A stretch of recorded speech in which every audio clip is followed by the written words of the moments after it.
Hey guys, J.Anthony here. Welcome back to my channel. Sorry we're kind of shooting this in a different location today.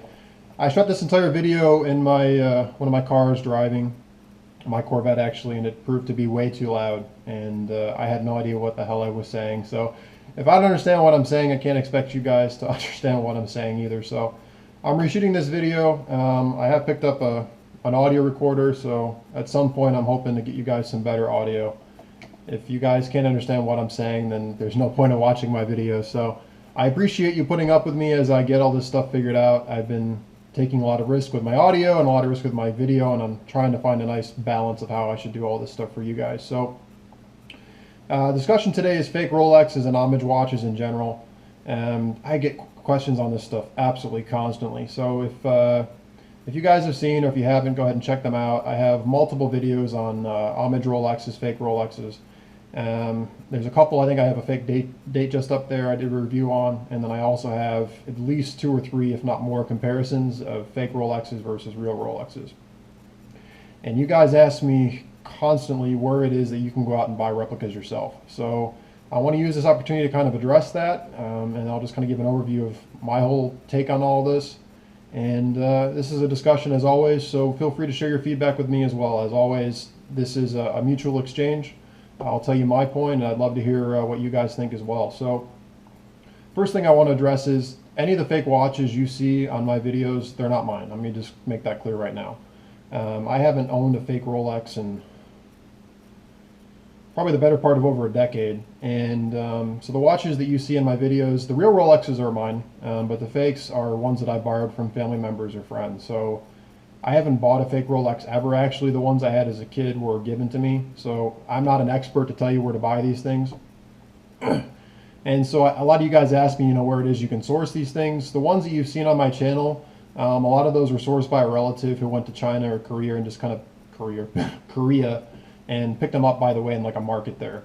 Those of you that are from the United States, you'll know that in New York City they used to be pretty easy to come by on like Canal Street. I understand they're not as easy to come by as they used to be anymore. But I think most of you guys are asking me what places you can go to online to purchase them. And, again, I'm not the guy to be asking. I'm sorry, I haven't bought one online. And truth be told, I'd be very hesitant to buy one online or give a recommendation. And that's just because the industry in general, the fake Rolexes and homage watches in general, they're obviously illegal. And so you're dealing with people that are in an illegal business. And so trust isn't necessarily a guarantee with any of them. I've looked over the years at some of these watch websites that claim to sell high-end quality like Swiss fakes. And what I've noticed is a lot of them use like stock Rolex images. So I can only imagine what kind of watches they actually send to someone if they even send a watch out. I mean, I've heard of tons of people telling me that they got scammed on these online websites trying to buy a fake Rolex. They'll give their credit card information and a watch will never show up. Or if they're lucky, a watch will show up, it'll be a really low quality abysmal fake, and they paid hundreds of dollars for it. And again, to those of you that are looking at potentially sourcing an homage watch online, I guess my big warning to you would be, if the images look too good to be true, odds are they are. And Rolex images typically, the way you can tell if an image is shot by Rolex, a lot of watchmakers do this as well, is if the watch is either set to 10 after 10, or if the watch is set to 150. So you basically kind of get this kind of a shape with the hands. And when they model watches, they'll typically do that position on the hands so that you can clearly read all the printing. Excuse me. And you can see the model name, and it basically gives you a nice overall view of the dial.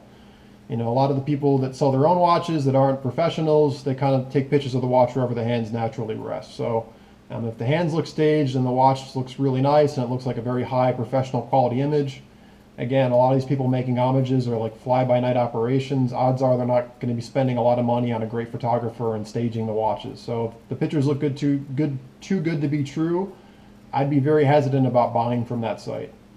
I'm trying to remember.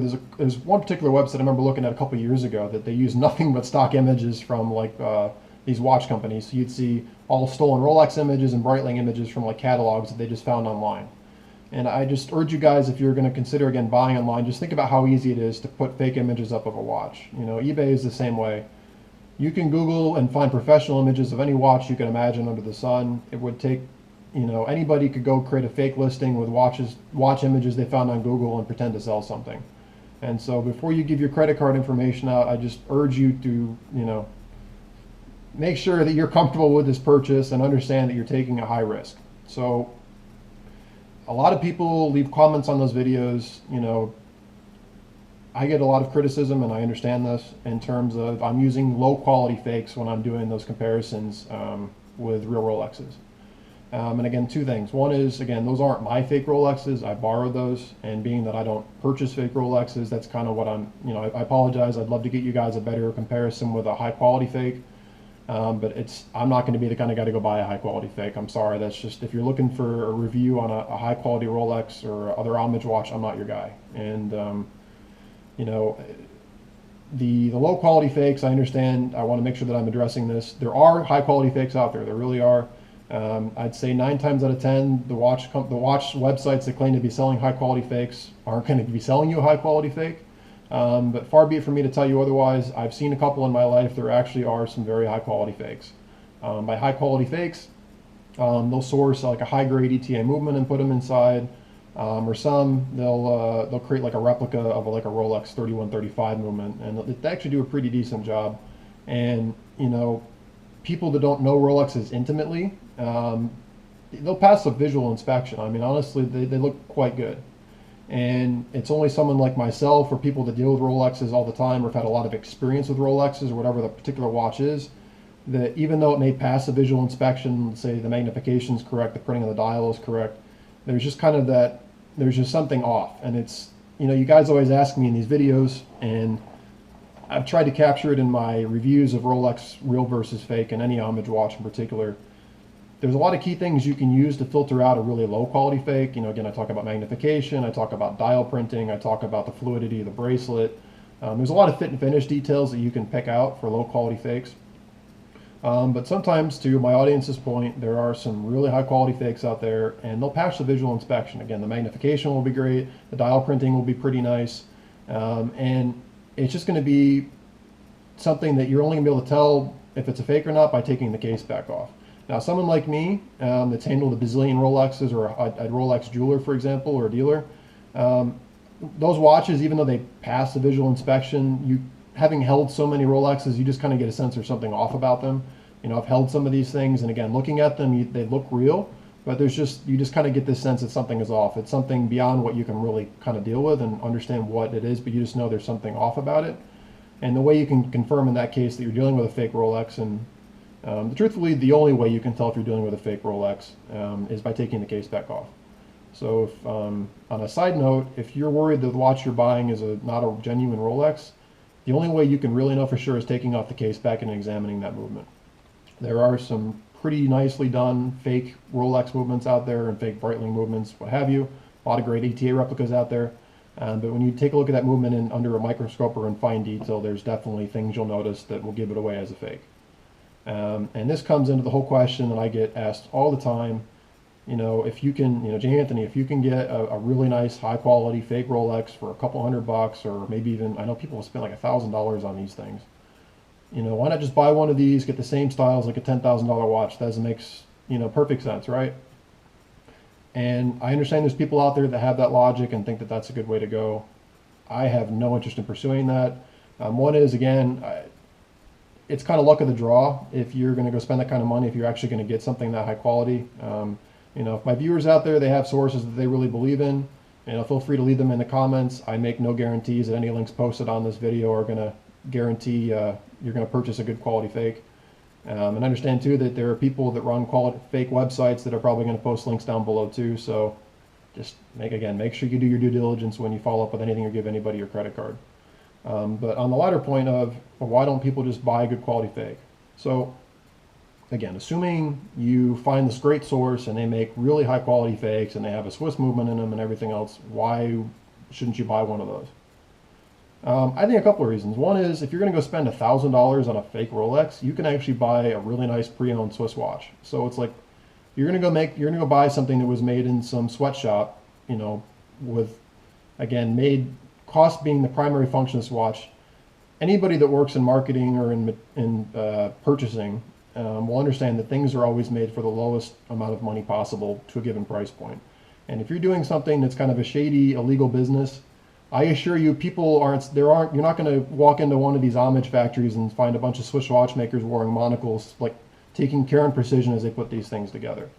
So no matter how high quality these fake pieces look, and no matter if they use a real Swiss ETA-based movement or what have you, they're still being made in illegal sweatshop conditions. Again, you're not going to, this is not like walking into a Rolex watch shop where you're going to have the best of machinery and you're going to have totally clean, sterile environments. These things are put together in shady practices. These aren't professional watchmakers sitting there assembling these things. And oh, by the way, there's no warranty support on these things either. If you buy some website or some watch off of some random website in some random corner of the world and something on a breaks, and mechanical watches have things that break on them, I'm sorry to tell you, what are you going to do with this $1,000 paperweight you bought if it breaks? You know, if you buy a name brand watch, you can take it to your local jeweler, you can take it to the manufacturer and pay a premium, but you have no shortage of service options. But if you spend $1,000 on a high quality fake, again, it's being put together by somebody in a sweatshop and something eventually breaks, you have a $1,000 paperweight that's of no use to you. And oh, by the way, you're also representing yourself disingenuously, right? You know, by wearing something with that name on it that isn't really that. I'm not one to judge people. I've worn fake Rolexes when I was a kid. I'll be the first to tell you that I wore them because I was really insecure and I couldn't afford the real thing. And I was misrepresenting myself on what I was capable of affording. And as I've grown up, you know, I no longer feel the need to wear fake Rolexes. Granted, I've been very fortunate. I can afford the real thing.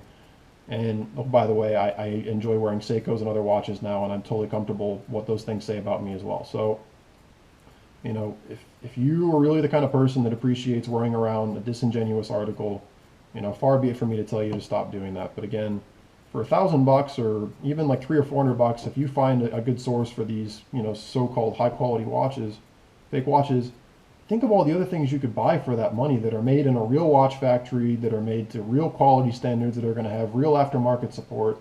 And oh, by the way, you can sell them if you decide you get sick of them, right?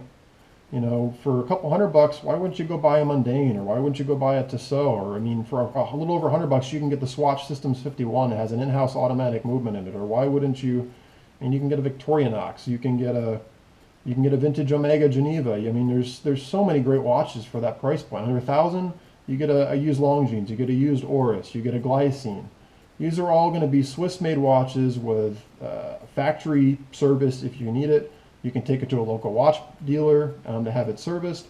And oh, by the way, you shouldn't have any issue selling it, and you can sell them on eBay all day long too if you get sick of them. So, and I guarantee you, you're going to get a higher quality piece than an equivalently amount spent on an homage watch. So, again, if you're looking for a good source of fake watches, I apologize, I'm not your guy. I don't recommend that people buy fake watches or homage watches.